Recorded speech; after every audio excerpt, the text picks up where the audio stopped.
வழங்குவோர் தரங்களின் வரலட்சுமி, அதுவே Kovilpatti Dhanalakshmi. Sri Dhanalakshmi hotel AC, Ramasamy Das பூங்கா எதிரில், மெயின் ரோட், பஸ் ஸ்டாண்ட் எதிரில் மற்றும் ரயில் நிலையம் எதிரில், கோவில்பட்டி. ஸ்ரீ தனலட்சுமி ஸ்டோர்ஸ், அரிசி மொத்தம் மற்றும் சில்லறை வியாபாரம். ஸ்ரீ தனலட்சுமி மளிகை ஸ்டோர்ஸ், கிருஷ்ணன் கோவில் எதிரில், கோவில்பட்டி. செல் 9443130181.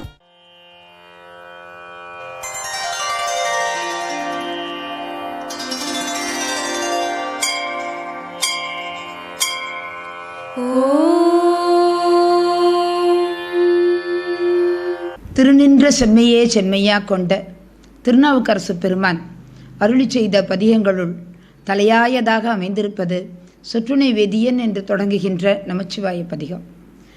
சமணர்கள் எல்லாம் அவரை கல்லிலே கட்டி கடலிலே பாய்ச்சிய பொழுது அவர் பாடிய இந்த பதிகத்தினுடைய 8வது பாடல் இன்றைய சிந்தனைக்கு நமக்கு அமைகின்றது.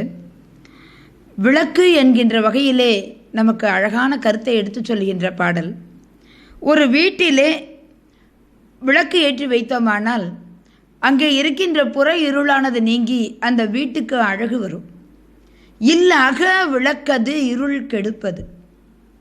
அந்த இருள் நீங்கிய நிலையிலே அந்த அகம் சிறப்பு பெற்று நிற்கும். சொல் அக விளக்கது, சோதி உள்ளது. அதே நேரத்தில் இறைவனுடைய நாமம்தான் சொல்லாக அமைந்து நம்முடைய அகத்தை, உள்ளத்தை விளக்கி நிற்கும். அங்கே ஒரு அழகான ஜோதியையும் ஏற்படுத்தும், அறிவு விளக்கத்தை ஏற்படுத்தும். பலரும் கண்டு களித்து நிற்பதும் அந்த இறைவனுடைய திருவருளாகிய விளக்கம். அதைத்தான் சொல்லுகின்ற போது பல் அக விளக்கது பலரும் காண்பது. இதுவே ஞான விளக்காகவும் திகழ்வது என்பதைத்தான் நல் அக விளக்கது, நன்னெறியை காட்டுகின்ற அக விளக்காக விளங்குவது, ஞான விளக்காக விளங்குவது நமச்சிவாய என்கின்ற மந்திரம் என்ற பொருள் அமைந்த இந்த பாடலை இப்பொழுது நாம் கேட்டு மகிழ்வோம். இல்லக விளக்கது இருள் கெடுப்பது, இல்லக விளக்கது இருள் கெடுப்பது, சொல்லக விளக்கது சோதி உள்ளது.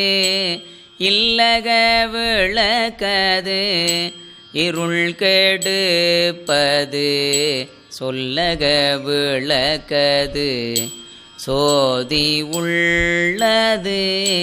பல்லக விளக்கது பலரும் காண்பது, பல்லக விளக்கது பலரும் காண்பது, நல்லக விளக்கது நமச்சிவாயவே,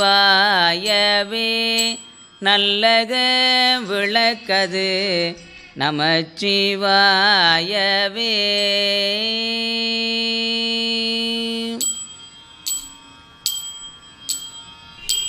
திருச்சிற்றம்பலம்.